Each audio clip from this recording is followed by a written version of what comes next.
On poursuit nos rencontres. On vous présente ce comité citoyen pour l'amélioration du système de santé mentale. On les a reçus l'an dernier pour parler d'un groupe Facebook qu'elles avaient lancé. Nadine Fortin et Dominique Gagné, les cofondatrices, qui sont avec nous ce matin. Bienvenue à l'émission, ça va bien? Oui, salut. Et ça, écoutez, on va faire un petit rappel, on va se rafraîchir la mémoire. Tout ça, Nadine avait débuté avec toi une aventure triste, en fait, que tu avais vécue en lien avec ton père. Rappelle-nous les grandes lignes de l'histoire. Ouais, pour faire une histoire courte par rapport à ça, dans le fond, nous autres, c'était le drame que j'ai vécu avec ma famille, c'était en septembre 2015. Oui. Ça remonte là. Donc, ça, mon père, il présentait des idées suicidaires, en dépression majeure. Il a fait une première tentative de suicide. Suite à ça, on l'a fait, en tout cas, il a accepté de se faire hospitaliser à l'hôpital de Chicoutimi. Puis, seulement normalement, je dis 3 jours, mais je me suis rendu compte que c'est 2 jours. Ouais. Je dis 3 jours, ouais. En tout cas, 2 à 3 jours après, ils ont autorisé sa sortie. Donc, lui, il voulait partir. Ils ont autorisé sa sortie. Nous, on ne pouvait rien le retenir. Oui, c'est ça, à cause de la loi P38, qui fait qu'on ne peut pas garder quelqu'un. Mais vous saviez qu'il n'allait pas bien. Oui. Ouais. Puis, finalement, à notre grande surprise, bon, ils ont autorisé sa sortie. On est allé le chercher, puis le lendemain, il a mis fin 5 jours à la résidence. OK. Fait que ça a été un laps de temps. Ça a été court, mais intense, puis visiblement... C'est ça. Fait que suite à ça, nous autres, la famille, on a fait une plainte à l'hôpital pour voir aller plus loin là-dedans. Il y a eu 10 recommandations qui ont été rédigées par un commissaire aux plaintes. Mais de ces suites de recommandations-là, on a vu qu'il n'y avait rien qui changeait concrètement. On le voyait, les histoires, je pense que c'était en 2016, en tout cas, c'est super médiatisé. Mais en bout de ligne, il n'y a pas eu de changement. Malgré les recommandations, malgré les plaintes, les actions posées.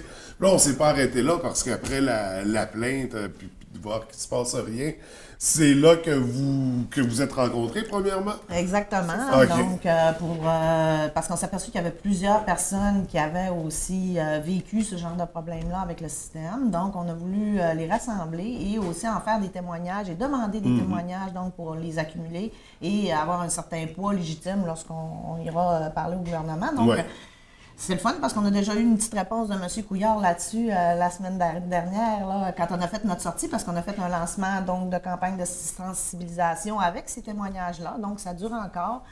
Nous, on veut se rendre à la prochaine élection avec ça, avoir de plus en plus de gens qui nous appuient. Donc, c'est facile. En allant sur notre page Facebook, on fait un j'aime, puis nous, plus on a de gens qui nous partagent et qui nous aiment, plus on a de poids.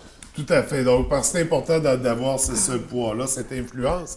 Pour en revenir à la grande histoire, en fait, de cette aventure-là, c'est ça. Suite aux plaintes qui ont été là, vous êtes rencontrés, vous avez mis en place le comité, vous avez créé la page Facebook qu'on présentait l'an dernier. Vous étiez venu me voir pour ça. Exactement. Page Facebook qui a été un phénomène en soi. Là, je veux dire, combien de membres qui se sont joints au mouvement sur Facebook?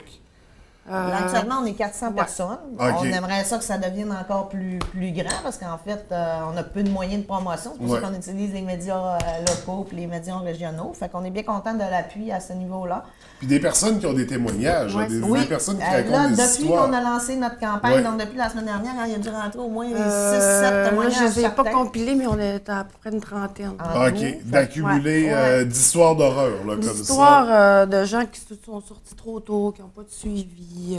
Les familles ne sont pas considérées. Fait que, ça revient toujours aux mêmes problématiques. Avec les conséquences que ça apporte. Puis là-dedans, il y a des témoignages qui sont un peu plus percutants. Je crois d'ailleurs, vous avez fait une sélection de témoignages qui seront présentés, une campagne de sensibilisation. Qui sont présentés déjà sur la page. Ils sont déjà sur la page. C'est ça, parce qu'on parlait de témoignages, mais de vidéos aussi, qui aura prochainement. Expliquez-moi un peu, qu'est-ce qu'on va retrouver à ce niveau-là?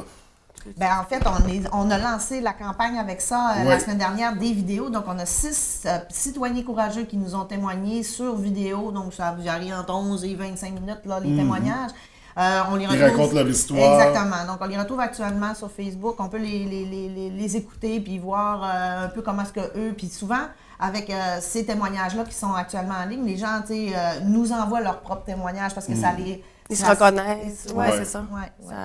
Donc, avec ça, on espère aller assez toucher les gens pour qu'ils nous envoient leur propre histoire. Ouais. Puis pas juste des gens, aussi des appuis, des... Oui, ça c'est surprenant. On a beaucoup d'appui des intervenants de la santé. des organismes. Qui nous appuient là, à 100% dans notre démarche, que ce soit psychiatre, infirmière, travailleuse sociale, tout ce qui joue autour de la santé mentale, là, tous les services d'ailleurs qui sont. Puis c'est d'ailleurs aussi un point qu'on demande, nous, la meilleure collaboration entre les intervenants et les proches là, dans le dossier de la santé. Pour ce faire, c'est sûr que bon, on a un système de santé tout court qui fait des fois un petit peu pitié, mais quand même, on a des bons services. Puis je pense qu'en les organisant et en collaborant ensemble, on a meilleur résultat. Entre autres, en santé mentale, c'est important d'aller chercher les aidants, les proches. Nous autres, on les approche. On peut les appeler les proches aidants, les gens qui aident les personnes atteintes de maladies mentales, en tout cas pour les cas graves, là, on s'entend. Ouais.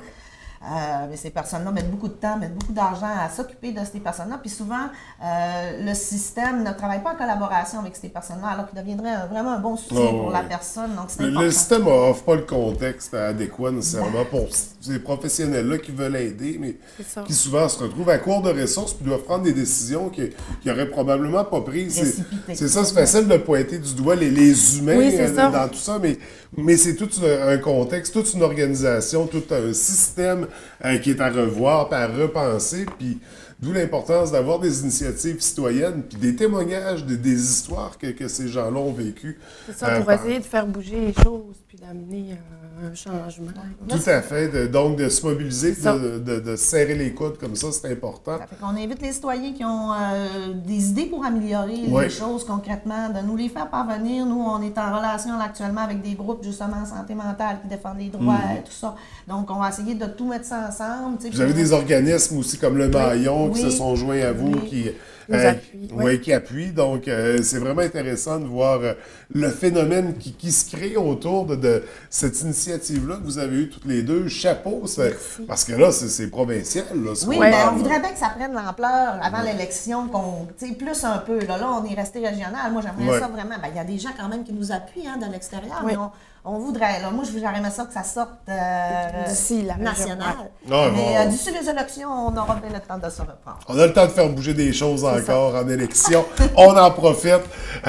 Donc, et là, c'est ça. Le comité, au moment où on se parle, il a été lancé officiellement la semaine dernière, mais ça existait depuis quand même un certain temps.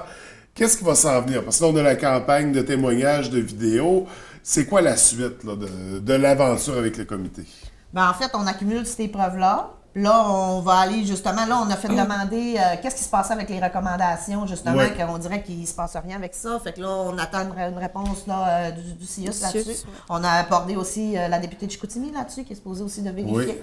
Donc, on va avoir des nouvelles de ça. Suite à ça... Fait qu'on continue, on maintient une pression. On est tout le temps... Tu sais, c'est long tout ça, là. C'est une grosse patente. Fait que, tu sais, on s'attend pas du jour au lendemain de changer les choses, c'est bien entendu, mais petit train va loin. Mais vous faites du concret, c'est des actions qui sont posées, qui ont un effet à court, moyen, long terme, ça on verra. Mais quand même, ça pourrait être un groupe de gens qui font juste... je veux dire chialer, là, c'est peut-être pas le bon mot. Sur les réseaux sociaux, vous allez au-delà de ça, vous allez de l'avant pour créer des choses. Dans notre année, on a fait un groupe de discussion avec des citoyens, justement, pour savoir où on s'en allait. Fait que là, on a listé les problématiques et les solutions. Fait que, puis là, on n'a pas toutes les réponses à tout ça, mais au moins, on avance des choses, puis il y a des gens qui nous appuient aussi dans les solutions qu'on avance. Donc, pour le comité, pour s'impliquer, pour rejoindre sur Facebook, comment on procède, comment on communique avec vous? Vraiment par Facebook, citoyen avec un S pour santé mentale. Donc, sur Facebook, on rejoint le groupe, on partage des témoignages si on en a. Et si on veut s'impliquer là, avec vous autres au sein de l'organisation puis aller de l'avant, on communique avec vous via la page Facebook? Exactement, par message privé. OK. Et on invite les gens, même si on n'a pas de témoignage à faire, d'aller aimer la page, d'aller consulter, d'aller voir les témoignages, ces histoires-là, qui sont arrivées pour vrai à des gens. Une personne sur 5 qui a affaire à des problèmes de santé mentale, soit pour lui-même ou pour un proche au Québec. Donc, je pense que ça touche beaucoup de gens. Donc, c'est pas nécessaire d'être soi-même atteint, mais au moins d'être conscient du problème puis de nous appuyer dans la cause. C'est déjà un gros Tout à fait. On est tous touchés indirectement ou directement par ça. Exactement. Donc, écoutez, les filles, félicitations Merci. pour cette belle initiative-là. Encore une fois, je vous avais félicité l'an dernier. On continue parce qu'on voit que ça avance très bien. On invite les gens à aimer la page Facebook, à rejoindre le comité, à lire ces témoignages, découvrir les vidéos, puis à vous appuyer Exactement. en grand nombre en espérant qu'on puisse profiter de l'élection pour faire bouger des choses. Ouais. Donc, on surveille tout ça de très près. Merci à toutes les deux. Au plaisir de vous revoir. Ben, merci à toi.